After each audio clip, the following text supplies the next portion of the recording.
Hi, I'm going to quickly show you the code how to teach thousands of bots how to play Tetris. You need to just modify these two variables in your env file to determine how many bots you're going to train.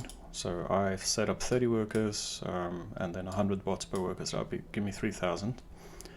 I choose 30 because I've got a 32 core CPU, so it should be fine. And then you just run docker compose up. So I create all my workers, and that's already starting to run. And then to see what that looks like, we just follow this URL. So this is quite slow. The bots are iterating much faster in the background, but this rendering is quite slow. Alright, so the Tetris brain is a PyTorch network. So we have an input, which is the Tetris grid size. Then we have a hidden layer of 16. I just chose that arbitrarily. And then 7 classifications, so the 7 possible moves, which is up, down, left, right, rotate clockwise, rotate counterclockwise, and then no op. Crossover, which is where two parents come together, and for every weight we basically do a coin flip for which parent's weight goes into the child. And then finally we have mutation. So once we have a child, we'll mutate, we can say here 1% of its weight. So we create a mask, and then we generate some small Gaussian noise, and then we only apply the noise to that 1% mask, so only 1% of the weights will be mutated. So the bot itself has a Tetris engine, so it plays its own game internally, and then it has the brain, which I mentioned earlier. Here's a function which gets the game state as inputs to the PyTorch network. So what I do is I say an empty cell is 0, a piece in play is 1, and then all the locked pieces are 0.5. So this is also just arbitrarily chosen. So this becomes the input. So this will be a 10 by 10 input to the neural network. And here's where we run the prediction. We think and then move. So thinking is doing the prediction, and then we convert the prediction into our classification, and then finally we give the engine this this move that we're making. So if you go to the worker, what we do is we play 8 ticks and 1 mega tick. So basically this means that the bot has 8 opportunities to move the piece before the game forces the piece down. So if you've ever played Tetris, you can move the piece like left, left, left, right, right, right, and then ploop, it moves down. So this is your left, left, left, right, right, right. This is the moves you make, and then this is the game saying, okay, you're moving down. And the way this is used is over here. I process the event, and then I set the tick to if the event is a mega tick. And we're back here. With every game tick, I increase the fitness by 1 because you've stayed alive. We do a tick on the engine. That basically moves you down. If you can't move down, you go into this block. We basically game over you, so there you go.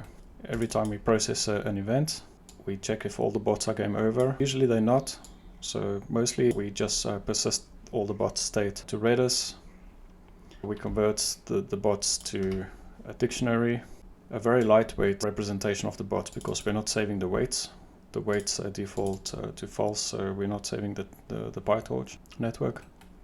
But if they were all game over, then we save the bots with the weights here in the main loop. Now that all the bots state with the PyTorch weight are saved to Redis, we run the crossover. Basically we get the total fitness for all the bots so that we can do a weighted selection on a normalized fitness. And then we do some algorithm here to just go and fetch any bots we don't have in the current worker. So any bots in the other workers that we need to cross over with. And then we do all that, and we run the mutation, and then we reinitialize all the bots. And then when that is done, down here in the worker again, we continue our loop. I have this very lightweight coordination. The tick will increment consistently for all workers. Play around with incentives, maybe only increase the fitness by 1, 2, 3 or 4 points for lines cleared instead of 100, 300, 500 and 800. I mean, that might give outsized benefits to the bot if it makes a lucky move and clears a line. The way we do weighted selection, I mean, there are various algorithms you can play around with here. Modify Tetris engine, and instead of having real Tetris, we can maybe have simplified Tetris, like maybe 1 block, 2 blocks, and something like a small L. So maybe that can be your only 3 pieces. And then we can make the Tetris grid even smaller. Here we have the bots, 3,000 of them, as you can see up here, running a little while. So I'm just going to regenerate the plot. So we've done roughly 1,750 iterations. What you can see here is the maximum fitness and the mean fitness kind of trending up. I just quickly want to show a modification I just made to speed things up. So in the server, I now, instead of n, I have a render parameter, which defaults to the number of bots in total that are processed in the background. And then in the front end, I also just state that the actual number of bots in the work process is determined by env, but the render param determines how many bots are rendered in the browser. The reason I allow you to modify that value is because P5.js, the rendering logic, is a little bit slow, so there's some room to speed this up. Then if we just get back to what that looks like now, my env is set to 3,000 bots. And you can see it's quite slow, it's kind of stuttery, but if we now bring this down to 64, I'll basically just show bots with ID 0 up to 63. I don't show the fittest bots. Now it'll be even quicker. So there you go, you can see more jiggles. So yeah, that's more fun to look at. All the CPUs are kind of doing a lot of work, even though we're only showing 64 of them. These pieces getting stuck in mid-air like this, this is due to my early stopping strategy. I just want to show you what that looks like. In the Tetris engine, I have this function, has repetitions. If we have a lot of repetitions, then I just force the game to game over.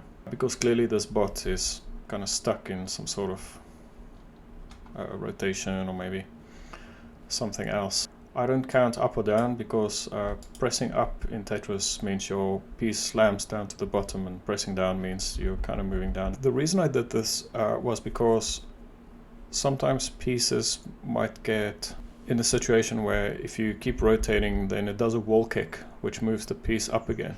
It gets into a scenario where a piece just kind of spins against the wall of the grid and stays there.